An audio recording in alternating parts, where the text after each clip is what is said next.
মাসুদ হয়তো একসময় ভালো হয়ে যাবে, কিন্তু মিরপুরের উইকেট কখনো ভালো হবে বলে তো আসলে মনে হয় না। মিরপুরের উইকেটে বল টার্ন করে, আনইভেন বাউন্স হয়, রান হয় না। অনেকেই বলে মিরপুরের উইকেট ধান ক্ষেতের উইকেট, এবং এসব অপবাদ নিয়েই আসলে বিসিবির চাকরি ছাড়তে হয়েছে শ্রীলঙ্কান কিউরেটর গামিনী সিলভার। সেই জায়গাতে বিসিবি নিয়োগ দিয়েছে বিশ্বখ্যাত কিউরেটর অস্ট্রেলিয়ান টনি হেমিংকে, এবং আশা ছিল যে মিরপুরের উইকেটের আচরণে একটা বড় ধরনের পরিবর্তন আসবে। কিন্তু আমরা দেখলাম যে লাউ সেই কদু, কালো রঙের উইকেট, এবং সেখানে ভয়াবহ রকমের টার্ন এবং আনইভেন বাউন্স রয়েছে, এবং ব্যাটিং করাটাই মুশকিল। পৃথিবীর কোনো উইকেটে আগে ব্যাট করে 200 রান করে ম্যাচ জেতার আত্মবিশ্বাস পাওয়া যায় না, কিন্তু মিরপুরে কোনোভাবে ওয়ানডেতে আগে ব্যাট করে 200 রান করতে পারলেই হয়ে গেল। মোটামুটিভাবে ধরে নেওয়া যায় যে ম্যাচ জেতা যাবে, এবং ওয়েস্ট ইন্ডিজের বিপক্ষে সিরিজের প্রথম ওয়ানডেতে দেখা গেল তাই। গত কয়েক বছর ধরে আসলে তাই ঘটছে মিরপুরে। প্রথমে ব্যাট করে কোনোভাবে 200, 210, 220 করতে পারলেই এখানে ম্যাচ জিতে যাওয়া যায়।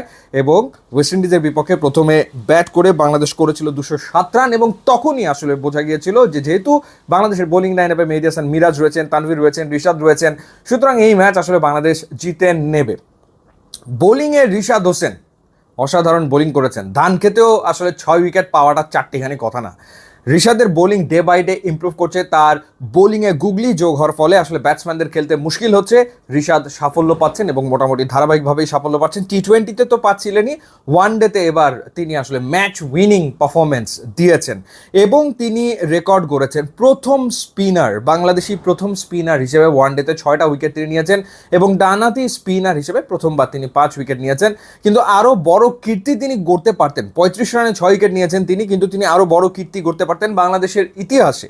ওয়ানডেতে বেস্ট বোলিং ফিগারটা মাশরাফি বিন মুর্তজা, তিনি 26 রানে 6 উইকেট নিয়েছিলেন কেনিয়ার বিপক্ষে, এবং সেটা 2006 সালের ঘটনা।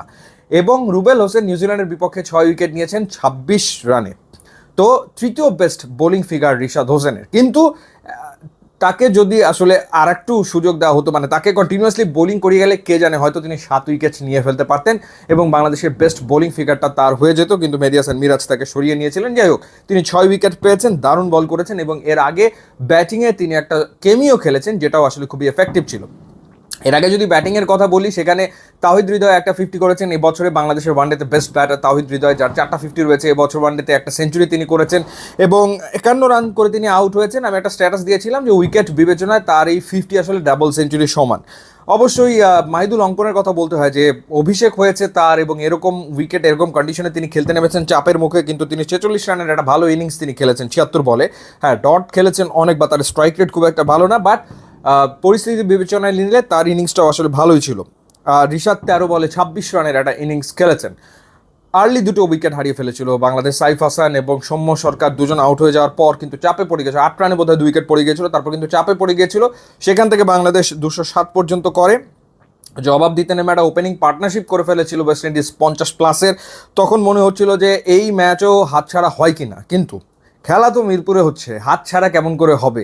রিশাদ হোসেন বোলিংয়ে এলেন, এবং তিনি তার ম্যাজিক আসলে দেখালেন, এবং 6টা উইকেট তিনি নিয়েছেন। 2টো উইকেট মুস্তাফিজ নিয়েছেন 5 ওভারে, 1 উইকেট তানভীর পেয়েছেন, এবং একটা উইকেট মেহেদী হাসান মিরাজ পেয়েছেন। 10 ওভারে 16 রানে 1 উইকেট নিয়েছেন মেহেদী হাসান মিরাজ, ভালো বল করেছেন নিঃসন্দেহে। তানভীর 10 ওভারে 46 রানে 1 উইকেট নিয়েছেন, এক্সপেন্সিভ তিনি ছিলেন, এবং মুস্তাফিজ 5 ওভারে 16 রান দিয়ে 2 উইকেট নিয়েছেন।